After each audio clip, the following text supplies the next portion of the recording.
Voilà, chers abonnés, chers internautes, me voilà encore devant vous dans le cadre de l'émission Debout Congolais pour partager avec vous l'actualité comme d'habitude.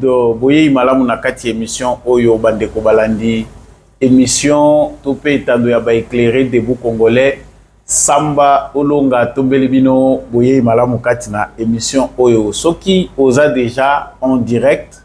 Oui, déjà, bah, geste simple et plus facile au tout ça la capona pour soutenir, tout peut encourager mission à biso pour s'abonner sur aux nous abonner ou aimer vidéo oyo ou partager en gros voisin pourquoi pas au ticket la biso commentaire oui bisa biso ndenge yo zali ko banza par rapport à actualité oyo ezali présenté na dérojakate na règle pour na koyebisa ba commun des mortels que justice yanzambe erataka motote justice yanzambe motomoko te a échappaka na contrôle nango soki oko échapper na contrôle ya bato mokili yeba ete nzambe ba échappaka yete on récolte que ce qu'on a semé oyo loni yango kobuka okolo na jamais nguba po buka masango nyonso tolona ka yango to buka ka faites du bien ezalaka nango problème te soki po salaki mabe mingi ezatarte tant que na no profiter tu peux réparer tes erreurs bongisa lobio lobate ke o ngai ba yebisaka ngai te ça sera trop tard. Bienvenue dans cette nouvelle édition des Debout Congolais. À la une de notre actualité, nous allons parler de cette alerte sécuritaire dans le site Kivu. Vraiment, Makaboueza ko leka na front, ezali ko sepelisata mukete, ezali ko senga vigilance moko tout azimutus, to ko kende vraiment na front pour parler. Voyez que ba terroriste et armée rwandaise baza déterminé, ba renfort, ezali ko se diriger du côté ya Walungu. Donc objectif na bango ezali ba attaquer les sous Nzibira pour couvrir voie na Chabunda. Donc musala na biso pezali ko alertaka tokolobela makabo bandeko baza kolobela tokolobela pe na bazone mususu bango bazali komima mabe ke font ba commandant oyo bazali coopérer na bazone wana samba olonga okende muke vraiment côté bitumba ezali pona ko éclairer bino davantage toyeba stratégie armée na biso ezali nini pendant que on parle accord on parle tout ce qu'on dit.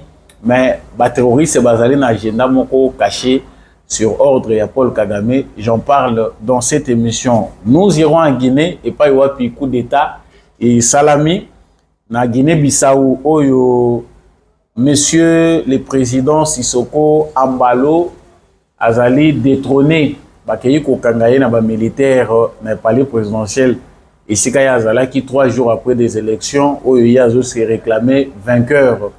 Ça s'est passé là-bas, il y a des gens qui veulent faire un raccordement frauduleux pour la situation de la République démocratique du Congo. Ça n'a rien à voir, nous en parlerons. Et puis pour terminer, Daniel Bumba est-il assis sur un siège éjectable? En tout cas, c'est ce qu'on a l'allure de comprendre. Que Ezali déjà na Odimoko Ezali lancé par le ministre de l'Intérieur et patron de la territoriale Jacquemain Chabani a mandaté mission Moko chargée de auditer gestion financière de la ville de Kinshasa depuis 2024 puis examiner exécution à marché public et puis évaluer état y a avancement y a travaux en cours. Wana ezali makambo ezali kolekela Daniel Bumba banquette wana eza kosalema de deux côtés parce que présidence de la République peut a dépêché pe na tour na ye oyo ezali commission moko bazali pe chargé na équipe moko ya contrôle oyo bazali kolandela makambo etali gestion ya fonds ya assainissement ya ville ya Kinshasa. Wana ezali pour la ville ya Kinshasa. Est-ce que enfin toko lobake toko souffler parce que Kinshasa ezali ko les a dirigé te. Samba olonga boyebi que akendaka penda droit au but. Nous en parlons dans cette émission. Je vous dis grand merci d'avoir choisi la bonne fréquence que moi j'appelle la fréquence des éclairés à travers l'émission Debout Congolais beau likaka, beau partager ça la biso bien liker, partager. J'ai besoin de votre soutien, vos soutiens pour que cette émission ne périsse pas. Bolinko déranger nga mingi, sambolonga, ozo sala lisusu ba émission régulièrement té. Na lancé cagnotte, ba numéro eza en bas, il y a émission Oyo, ba numéro ya Ekiti BCDC Ezawana. Il y a MPSAP Ezawana. Soutenez l'émission. Même avec un petit rien, vous pouvez avoir un abonnement sur YouTube pour que cette émission soit soutenue par vous et que l'encre vienne réellement de vous qui êtes informés, vous qui appréciez mes analyses. Voilà tout pour ce que je peux vous dire concernant l'introduction de cette émission. Grand merci à vous qui nous suivez depuis la ville de Kinshasa, Bandeko Nyonso Ozolanda Biso, depuis Kisangani, Bandeko Lubumbashi, Bandeko Yaboma, Bukavu, Beni, Butembo. Vous êtes en Allemagne, vous êtes partout, vous êtes tchango na commentaire Ozolanda Biso, depuis Wapi, na République démocratique du Congo. Alors, comme je venais de l'annoncer au sommaire, information à Liboso, ezali inquiétude d'ordre sécuritaire.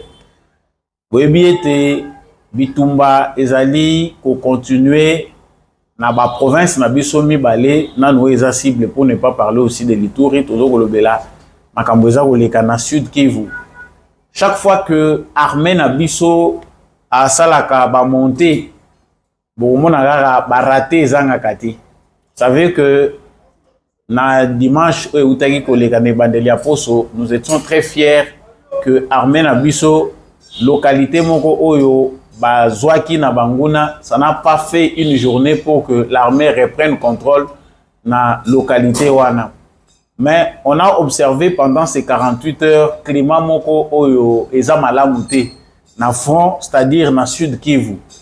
Voir que ba localité belé ezali perdu sans que Bitumba ebundama. Bon, des fois stratégiquement armée na biso a tikaka militaire va se replier pour que armée de l'air topé aviation na biso militaire ba sala pe musala na bango. Mais ce qui a été constaté depuis hier ezali que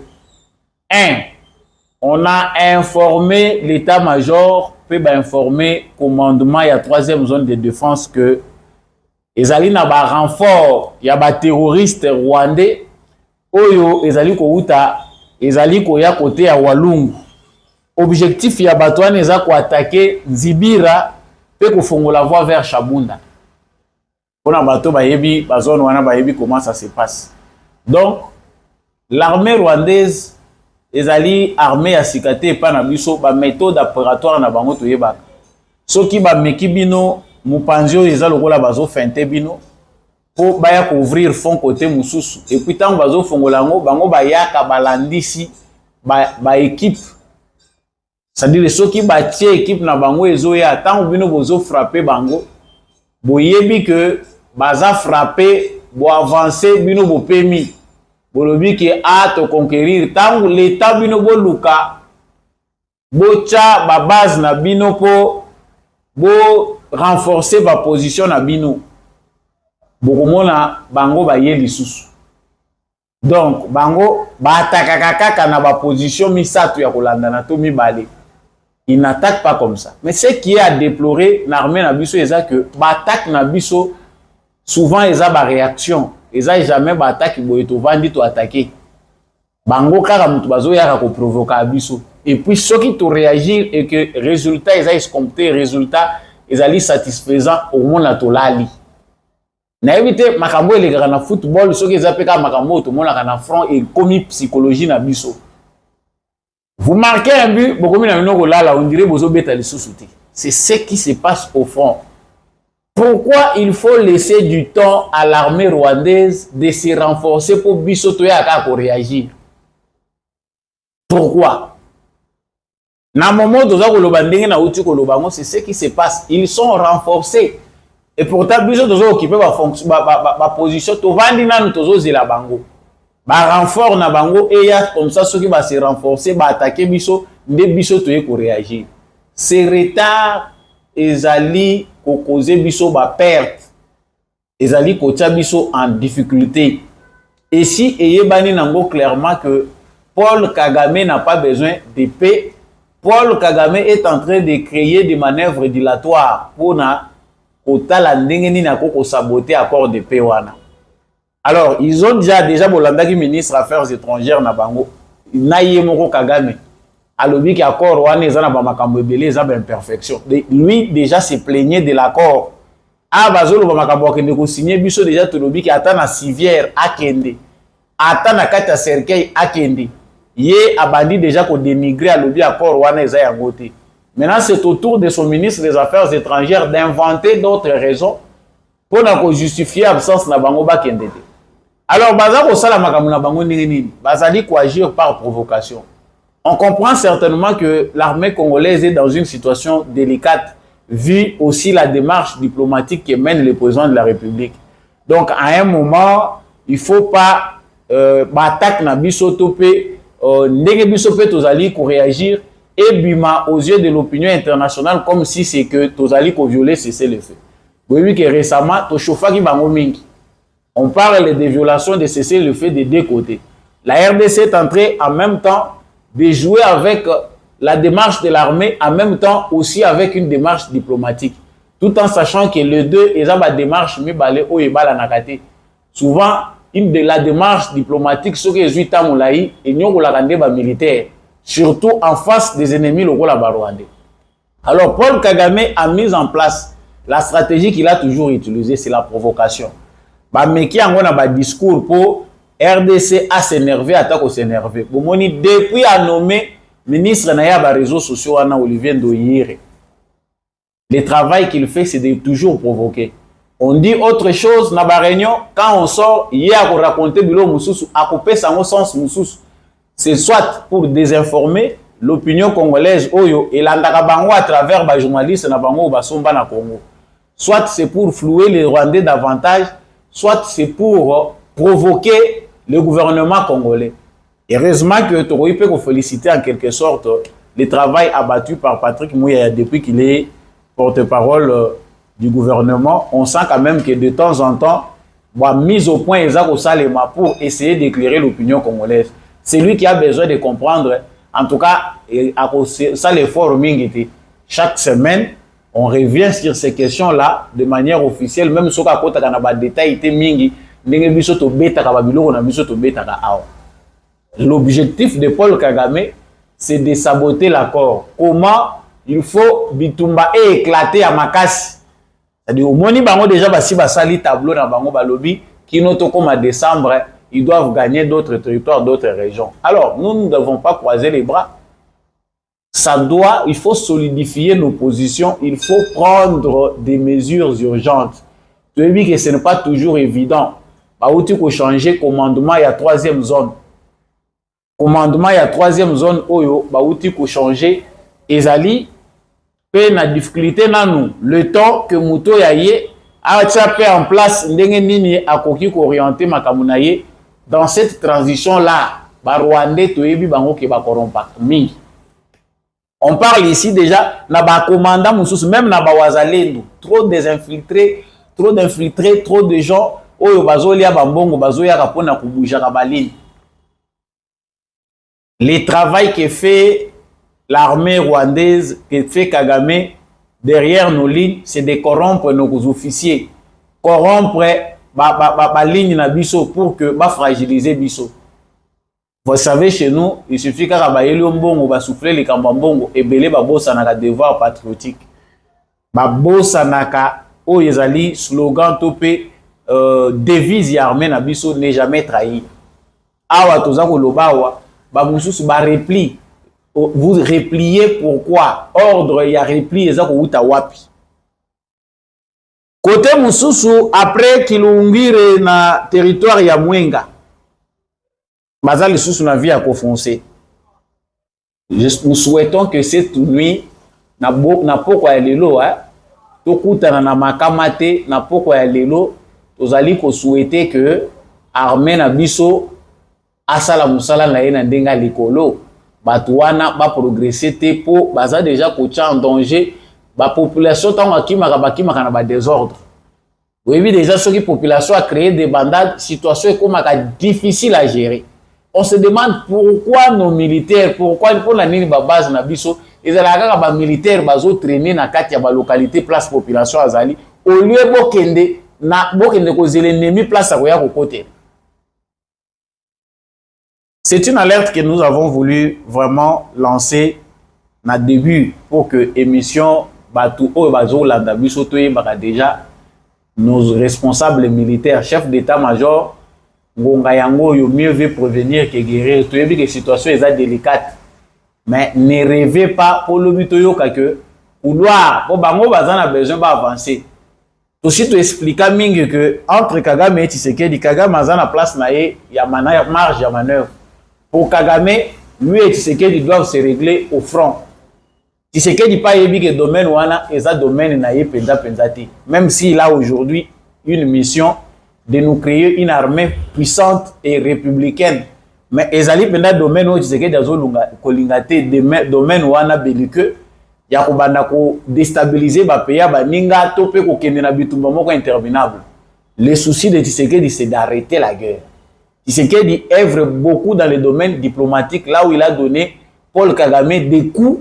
Oyo Kagame azo s'en remettre dans le pour fragiliser Tshisekedi, Kagame doit agir tel qu'il agit là. Il faut créer déstabilisation à la totale, chaos à la totale pour chaque fois revenir et puis tant et les Kakanango. Alors si le langage est clair entre le président Tshisekedi et les militaires, il faut savoir coordonner les efforts. Entre les efforts que fournissent notre armée, na effort diplomatique, il y a président de la République, il doit y avoir un équilibre. Kagame soka kei États-Unis tant on reçoit décision, Batouana va finir par surprendre biso na bazone mususu alors que bazana ba capacité c'est le temps qu'il faut avoir le plan B toyebi ki ezalaka nango même si tolinga ko utiliser en côté. C'est le moment de mettre en place ce plan B là. Kobanda déjà ko faire sentir bangwang. Makambo lekaki na mikolo lekaki ba ligne boujaki te on les avait fouettés. Nous avons applaudi. Mais ce qui commence à se faire, ils va comprendre que lokola nangambu na biso ba très trop ba bouja ba bendi bango ba yena Kinshasa bazana kata ko samba ba lingi ba profiter na moi vide wana pour commencer à déstabiliser les lignes de front. Boyo kaka ke bulu bazu li sous ville. Parce que l'objectif na bango munene eza bazo ouvrir. Les efforts que fournissent l'armée burundaise qui est en partenariat ou bien qui collabore avec l'armée congolaise, ils appellent des efforts Mouya Makassi. D'où, c'est ça que nous pouvons dire, hein, mieux vaut prévenir que guérir. L'événement est belé, ils ont prévu dans Souka Yamboula Awa. Bao baza ko linga ko déstabiliser mboka à partir de Kinshasa Bazali. Bao baza ko linga pe ko créer diversion Bazali. Ba créer ba faux front.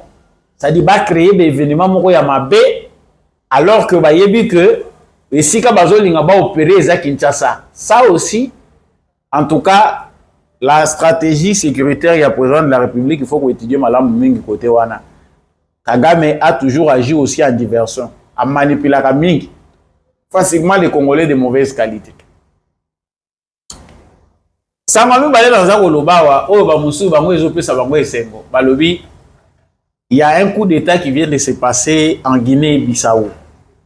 Ce coup d'État, c'est monsieur Sissoko Ambalo Azaki, président de Guinée-Bissau, Moutoubaouti Kolongola. Des militaires se sont dirigés chez lui au palais présidentiel.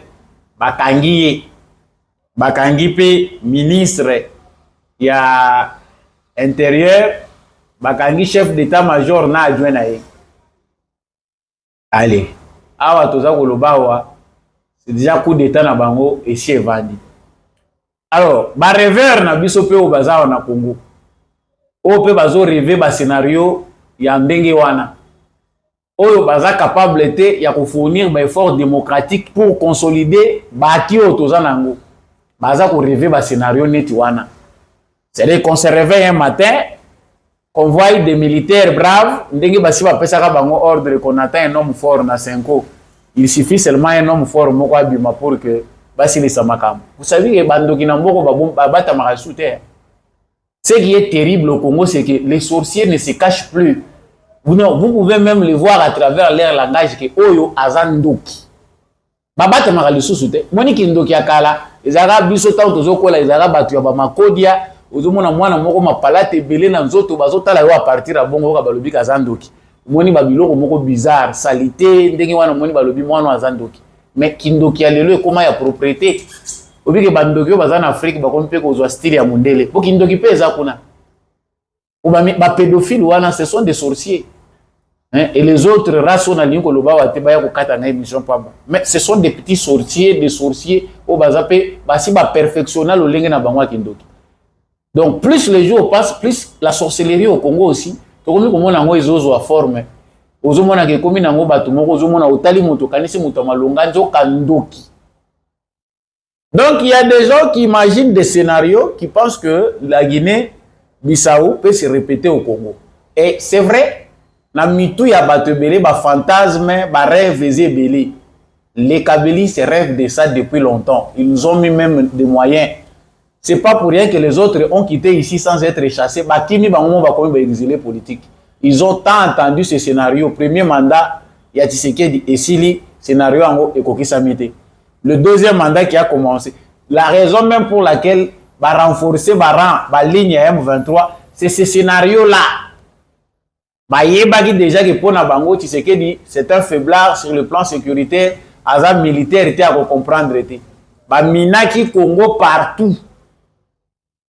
Parce que Nandenge au Kabila, qui Congo, Tshisekedi, Azaki na Aker ouvert était, bah, tout le monde balingi ba sitaka Kabila. Mais nous savons que Kabila avait bien pris soin de miner le Congo avant de le laisser à Tshisekedi. Pour que Tshisekedi ne travaille pas, pour que Tshisekedi ne fasse rien. Avec pour objectif que Tshisekedi échoue, comme ça lui va revenir dans un scénario à la Poutine Namedev.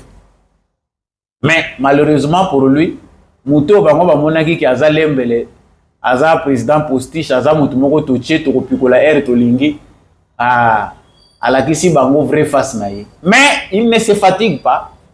Il y a tellement d'obstination. Ce sont des faits réels. Pendant que nous vivons là, nous investir, entreprendre pour faire avancer notre pays. Il y a des gens qui rêvent le malheur au pays. Dans mon émission précédente, je le répète encore ici que dans le mois de décembre, la prophétie. Eza makambo eza na kati ya komoni sama. Bota la banga ndenge bazali ko s'exprimer par rapport à coup d'état na Guinée. C'est comme s'il y a eu coup d'état au Congo. Et ko lekela yepende mwana bango pe bazozela ke Tshisekedi pe garde républicaine et ko kende ko kangaye ba ko encercler ndako na ye à Kinshasa. Et ils ont mis beaucoup de moyens pour ça. Ba généraux, ba procès à ba généraux na ba colonels. Les médias pro-rwandais, les journalistes payés à partir du Rwanda. Lorsqu'ils parlent des généraux qui sont arrêtés sous Tshisekedi ici, ils veulent présenter cela comme une purge. Donc Tshisekedi a kangi ba généraux en majorité katangé parce qu'ils sont hostiles na ba katangé. Et il y a un discours qu'ils développent pour la koyebisa ba congolais que il y a Tshisekedi a horreur de swahiliphone. Maintenant ilongwe ya ba rwandais, ba nya ilongwe ya ba soki ba nyamulenge et komi ya ba swahiliphone, les poisons rwandais comme le dit Patrick Muyaya. Ces poisons-là opèrent à travers la ruse, la fourberie, la manipulation. Ils n'ont jamais été vrais. Ces généraux-là à qui on avait donné les moyens, les moyens Tamboli et pas Kabila, à travers l'opérateur économique na Kinshasa.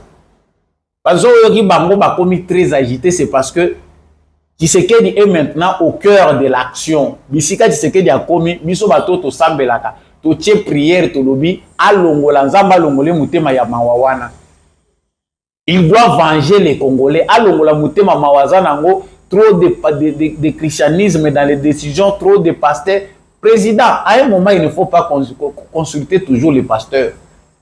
Il y a un moment les lions qui est en toi doit rugir. Osa président de la République, garant du bon fonctionnement des institutions, les commandants suprêmes des forces armées.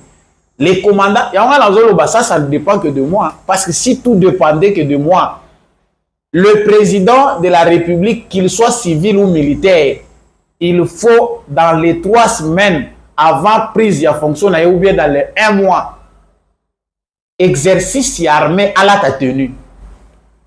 Il faut pas roder à la tenue. Parce que attribué à commandant suprême des forces armées, il faut monter dans la conscience. Tu dois tuer. Et puis, tu as besoin de criminalité. Il faut tuer. Le président doit être pris à tuer. Moi, je pensais que c'était faux. Non. Arme à la main, si l'ennemi est là en face, tu sais que du monde, tu sais que du fort bombayer. C'est ça être un commandant suprême, ce n'est pas un péché. Et penser que tout doit être résolu car dans la philosophie, il y a réconciliation, je suis un homme de paix, je ne veux pas me charger des gens. Oui, il y a besoin de se venger dans Batouté. Mais le Congo a besoin de vengeance.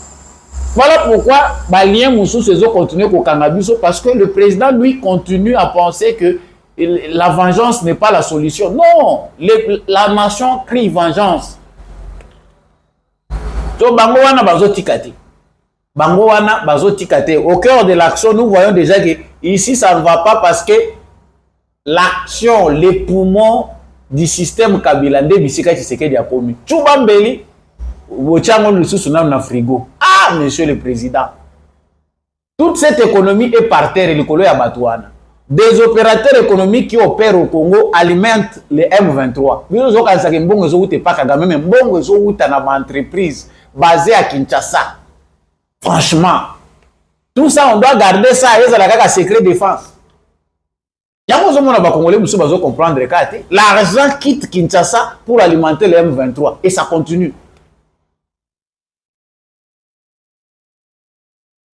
Des entreprises ici basées à Kinshasa collaborent avec des généraux ou bazali actionnaires dans certaines entreprises. Bazo pesa bango bambongo pour que basala Tshisekedi du coup. Franchement. Et tout ça il faut garder. Ce que Tshisekedi procédure à zone mais la bango et ça bon. Quelque part il a raison, vous voyez, quand vous avez combattu toute la vie pour des valeurs, pour l'état de droit, pour la démocratie, on ne peut pas tout chambarder en un clin d'œil. Il faut quelque part conserver certains acquis. Tshisekedi n'a respect peut-être au hasard il y a combat où le tata na ya sali vi mobimba.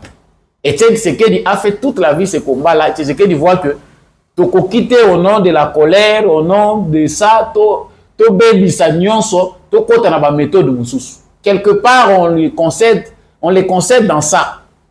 Comment on a que on ne peut pas détruire les combats de l'état de droit et de la démocratie. Il y a un moment qui dit que méthode, tous ceux qui sont arrêtés ici ne sont pas torturés.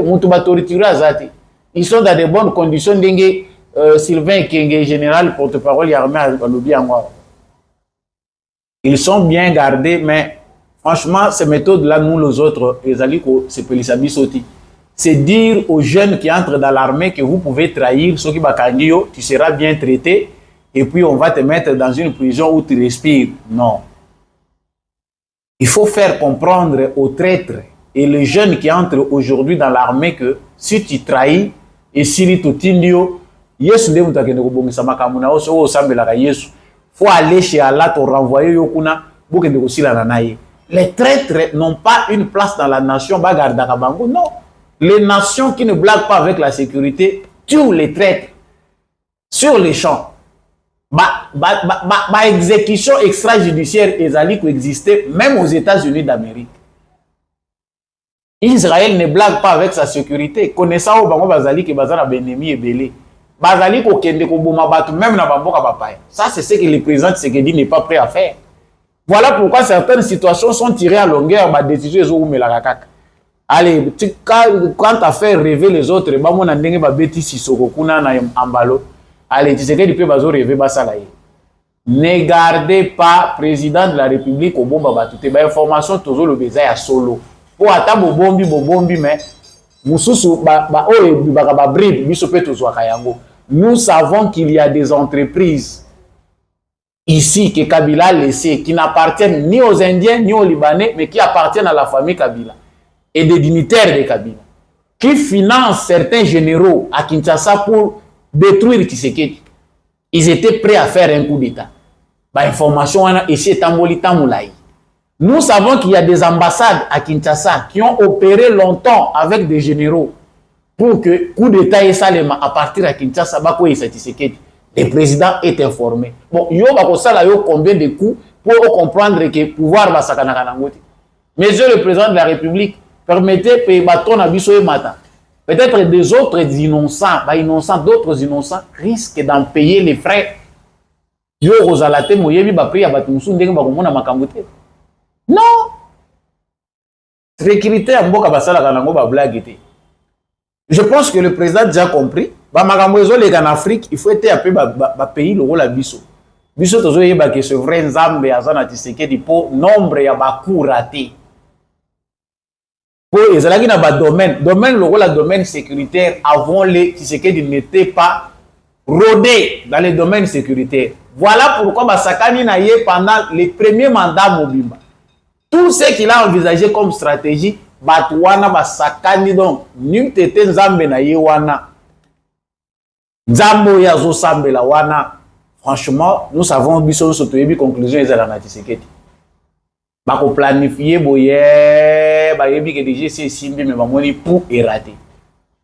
Ça c'est pour donner un avertissement na bato yo.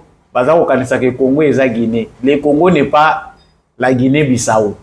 Le Congo n'est pas le Burkina Faso. Le Congo n'est pas ces autres pays-là. Pensez qu'au nom de vos petits intérêts, Bisso, Vina, Bisso, il faut les ressources compromises. Les pays doivent encore faire marche arrière. Vous vous êtes trompé de cible. Ça, c'est vraiment se tromper. Tu veux dire que, mis sur la spirituel, ils allaient limiter. Vos yeux spirituels ne fonctionnent plus. Vous êtes des individus de faible qualité. Donc, c'était ça pour parler conformément à Makambo Etali coup d'État na Guinée-Bissau. Au Congo, l'issue likolo ya l'issue. Monsieur le président, Bako Saote que parce qu'Aza Mouane Tunda Aza quitte. Frank Ntumba, Toyebi. Bamusoupe Batikali Bazanan. Nan basilité. Des têtes vont encore tomber. Que ça ne vous fasse pas peur, monsieur le président. Oh, Moni. Oh, moni na armée balongolaka batu bongo te, ça fait déjà beaucoup. Quand ça fait beaucoup là, ça va créer une frustration, comme ça on ne saura pas gérer l'armée. Lokuta Kanga Bango Nenga okomi ko coopérer na ba état mususu pour ba aider sur le plan sécuritaire. Bimisa ba généraux ya mike tombola bano ba yeoyo. Tombola bango.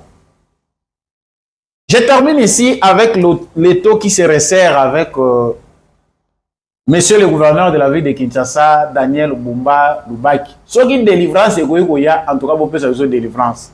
Tolobi Mingi, ville de Kinshasa, qui est gouvernée. Aussi, tu rejoignais Jean-Marc Kabonde Kala. La ville de Kinshasa n'est pas dirigée. Lui en parlait, il disait mais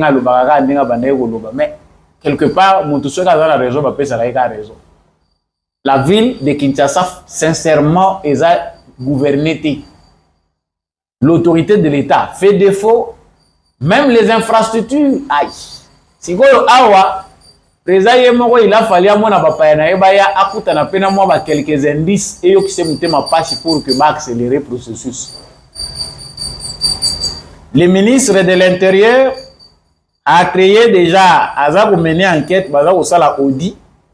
Il y a gestion à Daniel Bumba depuis 2024 qui n'est le lot. Botika 2024, l'équipe Bumba et Chili, titre 2025 pour un contrôle, il faut être à la permanence dans un pays où les vols, les détournements sont devenus légendaires.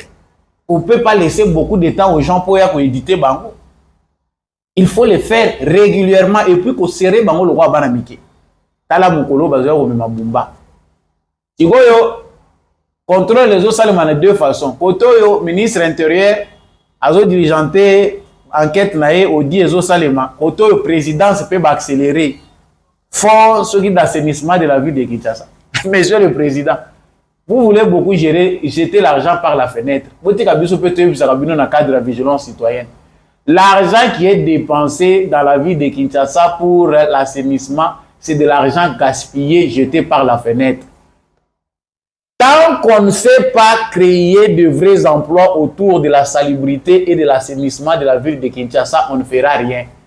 mbongo wana ezolia makana maboko ba politiciens, ils créent des astuces pour justifier ba dépenses wana. Soit ce sont des ONG, soit ce sont des... Mais il y a une administration et des lois qui existent pour la ville de Kinshasa. Il y a des fonctionnaires de l'État dans le domaine de l'assainissement. On pouvait réveiller des structures qui existent, réveiller en gros, et tellement, avant toute autre initiative. Mais tous ceux qui viennent comme gouverneurs préfèrent dévier le processus institutionnel, dévier la procédure administrative pour aller inventer des astuces pour permettre de détourner. Nous avons que 80% ya bateau baza ko diriger na Daniel Bumba, baza bateau à PPRD, baza bateau ba travailler na Kabila. J'ai compris que rien de bon ne sortira de là. Et c'est que les gens ne comprennent pas ce que Augustin Kabouya a rendu un mauvais service au président Félix Tshisekedi. Batou nyonso Augustin Kabouya a posé pendant qu'il est président. Il est en train d'assumer le rôle, de jouer le rôle du président. Il y a eu de peste. Bato nyonso oyo ba wuti kaka na Kabouya yemoko. Baza mutu passe pour na Tshisekedi. La ville de Kinshasa, quand on juge là, baza ko juger de eu de peste. Bumba, gestion lourde kaka lokola yemoko aza lourd. Pourquoi? Pris en otage, ba rodé ye na bato ba mesana ko corrompre. Mota la cabinet ya Bumba eza composé na banane, PPRD. Une de paix est prise en otage par Ossature et PPRD, faute d'organisation. C'est le PPRD qui a envahi l'île de paix. Mateka, bazako pakola na monoko ya l'île de paix alors que ba bénéficiaire bango moko ba yebi bango. So talangunga tozoya ko sutuka. C'est simple, monsieur le président de la République, fonds pour l'assainissement de la ville de Kinshasa, fonds ceux qui ont des recettes, ceux qui n'ont pas fonds, ils ont créé, mais vous mettez des individus là qui ne seront là qu'en train de se partager. Tous ces fonds-là risquent d'être mal canalisés parce qu'on ne sait pas être pragmatique. Kinshasa compte des millions d'habitants, près de 20 millions, et des jeunes qui sont désœuvrés. C'est possible de créer une chaîne d'emploi. Les jeunes, ceux qui ont même $150 le mois. Et ils ont travaillé quotidiennement pour l'assainissement de la ville de Kinshasa. C'est des emplois. Les emplois que nous voulons, il faut que investisseurs pour créer les emplois. Mais ça fait très mal. On peut créer une chaîne de valeur ici à travers la main d'œuvre qui est ici, qui coûte moins cher.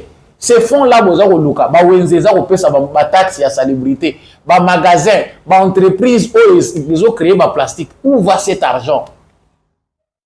Qu'est-ce qui manque pour mobiliser même 20 000 ou 10 000 jeunes et qu'on fout à bango mensuellement parce que l'argent est là? Non, tout ça, on peut s'embonner chaque mois dans le gouverneur de la ville pour s'occuper de l'assainissement. Foule les gens ça la montagne, il faut attendre des mois. Awa toza ko loba wa bongo azwaki ba fond oyo ba pesa ki na gouvernement pour ba curer ba caniveau nyonso en vue que na prévision ya saison ya pluie. So OK na boulevard Lumumba partir à quartier 1. On a abandonné certains endroits, ba caniveau ils ont bouché. Vous venez sur Saint-Louis, il y a des caniveaux qu'on n'a jamais débouchés. Mais rapport recueilli qu'ils ont déjà débouché tous les caniveaux. Vous allez, ce travail-là n'est pas coordonné. Personne ne contrôle.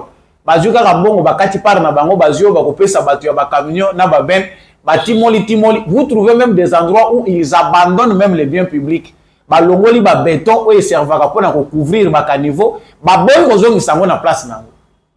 Dans certains endroits, beaucoup de caniveaux où ils sont couverts na béton.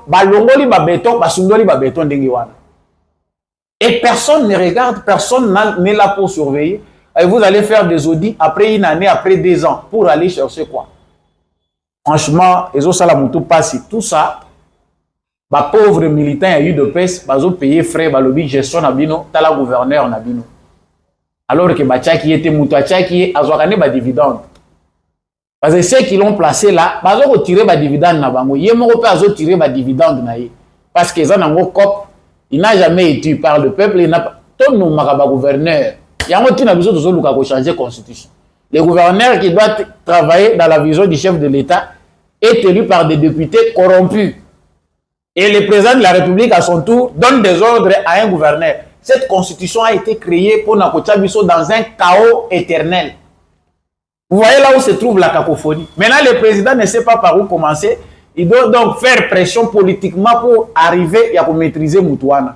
Parce qu'il n'a pas été nommé par lui. Il est élu par des députés qui sont à leur tour corrompus.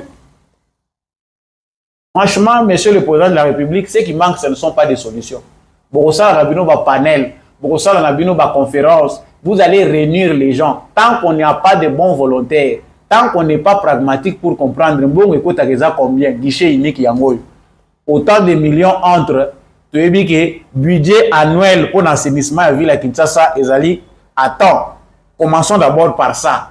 De jeunes bien payés qui sont bien formés pour l'assainissement de la ville. Pour eux, nous sommes à zéro.